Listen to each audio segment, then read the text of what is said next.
मेरा नाम दिव्यांशु पाल नागर है और ये मेरा थर्ड इंटरव्यू था यूपीएससी में। और ओवरऑल एक्सपीरियंस काफ़ी अच्छा रहा, काफ़ी हॉलिस्टिक एक्सपीरियंस था। मोस्टली डेफ बेस्ड रहा और थोड़ा बहुत करंट अफेयर्स का भी इसमें पूछा गया था।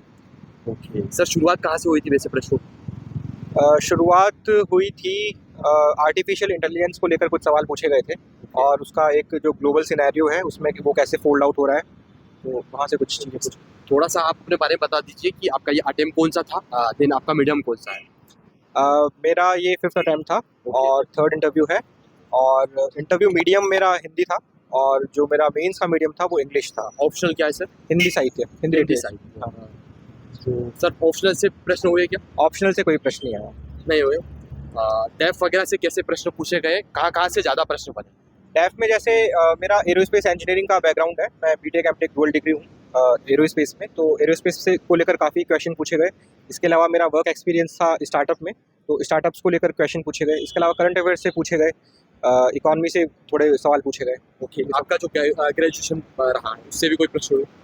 ग्रेजुएशन से एज सच हाँ, एरोस्पेस से थोड़े क्वेश्चन रहे। हॉबी क्या था और उससे कोई प्रश्न हुए?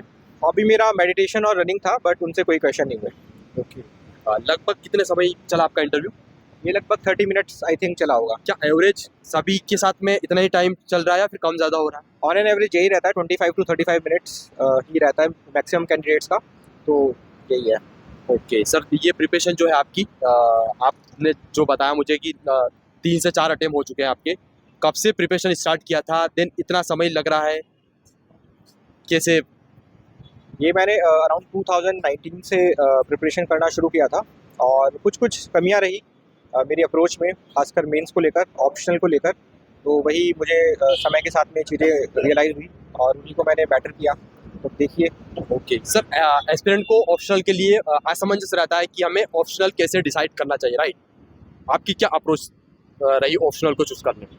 ऑप्शनल को लेकर डिसाइड करने को लेकर 2-3 चीज़ें हैं जो कि ध्यान में रखी जा सकती हैं। सबसे पहली चीज़ और सबसे इम्पॉर्टेंट चीज़ है कि आपका नेचुरल इंटरेस्ट किस सब्जेक्ट में है। ओके। तो वो सबसे इम्पॉर्टेंट फैक्टर है। उसके अलावा ये देख सकते हैं कि अगर आपका जो ग्रेजुएशन का स्ट्रीम है, अगर वो आप ऑप्शनल ले पाएँ तो वो भी बेटर है। और तीसरा ये देख सकते हैं कि आपके ऑप्शनल का जीएस से कितना ओवरलैप कर रहा है। तो अगर ओवरलैप वहाँ पे होता है तो that is a better option. Okay sir, आपने बताया 4 से 5 प्री निकाले आपने, राइट? 4 प्री निकाल। 4 प्री निकाले। क्या रणनीति थी? क्योंकि यहाँ पर मेन फैक्टर आता है प्री का, लोगों का प्री नहीं निकल पा रहा है। प्री के लिए आई थिंक मॉक्स सबसे इम्पॉर्टेंट चीज़ है।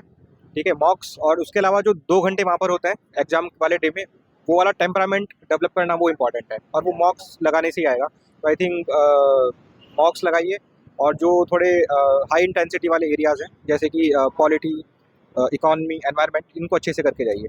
सर, कोई यूपीएससी का प्रिपरेशन स्टार्ट करना चाहता है तो कहाँ से स्टार्ट करना चाहिए? प्री से स्टार्ट करना चाहिए या मेंस से स्टार्ट करना चाहिए या पैरेलल चलना चाहिए? अगर स्टार्ट की बात है तो आई थिंक एनसीईआरटी से शुरू करना चाहिए। उसमें आप मतलब एज सच कुछ नहीं है कि प्री और मेंस की बहुत अलग अलग तैयारी नहीं होती है, दोनों की इंटीग्रेटेड तैयारी होती है। तो आप देखिए अगर आप बिल्कुल अभी स्टेप 0 पर हैं तो आप एनसीईआरटी से शुरू कर सकते हैं, न्यूज़पेपर पढ़ना शुरू कर सकते हैं और जैसे जैसे आपकी समझ बढ़ती है तो फिर आप स्टैंडर्ड बुक्स पे आ सकते हैं। आपने जो प्रिपरेशन किया था, कोचिंग वगैरह किया था या सेल्फ किया था? मैंने जीएस की कोई कोचिंग नहीं ली, ऑप्शनल की मैंने कोचिंग ली थी। ऑप्शनल की कोचिंग।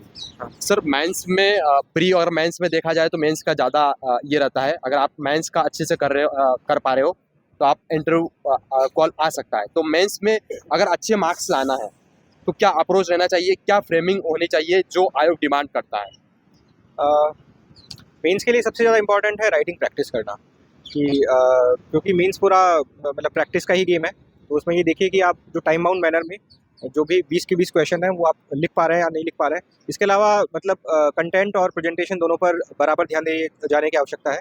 प्रेजेंटेशन में आप देख सकते हैं कि आप और भी मतलब मैप्स वगैरह बना के आ रहे हैं, टेबल्स वगैरह बना के आ रहे हैं, डेटा आप वहाँ पे पुट अप कर पा रहे हैं। तो कंटेंट, प्रेजेंटेशन और राइटिंग प्रैक्टिस, ये 3 चीज़ें हैं। और इसके अलावा ऑप्शनल तो मतलब दैट गोज विदाउट सेइंग कि ऑप्शनल 500 नंबर का है तो वो बहुत इंपॉर्टेंट है। ओके सर, अभी मीडियम को लेकर काफ़ी मिथ चल रहा है सर, तो इस मिथ की वजह से काफ़ी सारे एस्पिरेंट जो है गिव अप कर देते हैं, डीमोटिवेट हो जाते हैं कि यार इंग्लिश मीडियम के जो है सिलेक्शन ज़्यादा हो रहे हैं कंपेरेटिव हिंदी मीडियम में। तो इसको कैसे मैनेज करें? अगर आप बिल्कुल प्रोपोर्शन में देखेंगे कि कितने बच्चे हिंदी से दे रहे हैं और कितने बच्चे सेलेक्ट हो रहे हैं, तो आई थिंक उसमें बहुत ज़्यादा डिफरेंस है नहीं हिंदी और इंग्लिश में। तो पहले कुछ समस्या आती थी कि जो रीडिंग मटेरियल है वो अवेलेबल नहीं है हिंदी में, बट ऐसा अब कुछ भी नहीं है। अब आई थिंक कि जो मीडियम है वो बहुत ज़्यादा मैटर नहीं करता है। तो ऐसा कुछ नहीं है कि हिंदी से सिलेक्शन नहीं हो रहा है या कम सिलेक्शन हो रहा है, अब तो बिल्कुल बराबर की बात है। सर बोर्ड में कोई प्रेशर क्रिएट हुआ, ऐसा फेस आया उस टाइम कि आप आंसर देने में दे नहीं पा रहे थे, या फिर थोड़ी सी एंजाइटी हो रही थी, ऐसा कुछ प्रेशर क्रिएट हुआ आपको? ऐसा मुझे कभी फील नहीं हुआ। अगर किसी को हो रहा तो कैसे मैनेज करें? उसमें वही देखिए, थोड़ा गहरी सांस लीजिए, थोड़ा सा काम डाउन हो जाइए और मुस्कुराइए, इससे प्रेशर रिलीज होगा और क्या। ओके सर, और फ्यूचर एस्पिरेंट के लिए आपकी कोई मैसेज हो, कोई टिप्स हो कि यहाँ तक आना और इस खास करके यूपीएससी में इतना पेशेंस बनाए रखना, और खास करके आपने इतने लंबे समय तक लगे हुए हैं, तो कैसे पेशेंस बनाए रखें? पेशेंस देखिए कि आपको सबसे पहले ये देखना पड़ेगा कि आप ये सब करना क्यों चाहते हैं। अगर आपका वाई क्लियर है कि why do you want to come into civil services, तो आप हाउ अपने आप फिगर आउट कर लेंगे। तो अगर आपके पास बहुत स्ट्रॉन्ग रीजन है कि आप क्यों सिविल सर्विसेज में आना चाहते हैं, तो आप ये जो जितनी भी जर्नी आपकी रहे, 1 अटैम्प्ट 2 अटैम्प्ट 3 अटैम्प्ट, वो आप अच्छे से कर ले जाएंगे। तो अपने जो रीजन है उनको बिल्कुल स्ट्रॉन्ग बना के रखिए कि मुझे क्या इससे जाना है। यूपीएससी एस्पिरेंट के लिए बैकअप प्लान होना जरूरी है, प्लान बी? अगर थोड़ी बैकअप प्लान होना जरूरी है। आप मानते हैं इसको? हाँ, definitely। इसका ये भी तो हो सकता है ना सर, नेगेटिव इम्पैक्ट की डिस्ट्रैक्शन हो सकते हैं हम, मतलब अपने गोल से। नहीं, वो बिल्कुल पर्सन टू पर्सन डिपेंड करता है। अगर आपके पास कोई बैकअप ऑप्शन है भी सही, तो भी आप अच्छे से तैयारी कर सकते हैं। ऐसा कुछ नहीं है कि आप बिल्कुल कॉम्प्लेसेंट हो जाएंगे एक बैकअप ऑप्शन होने के बाद में। और given the uncertain nature of this exam, I think backup option तो होना चाहिए। बस लास्ट में सर, आपका कोई मोटिवेशन फैक्टर यहाँ तक लाने में, आपको आयोग तक इतनी बार आपने इंटरव्यू दिया है, मेंस दिया है, तो क्या फैक्टर रहा आपका मोटिवेशन यहाँ तक? Motivation factor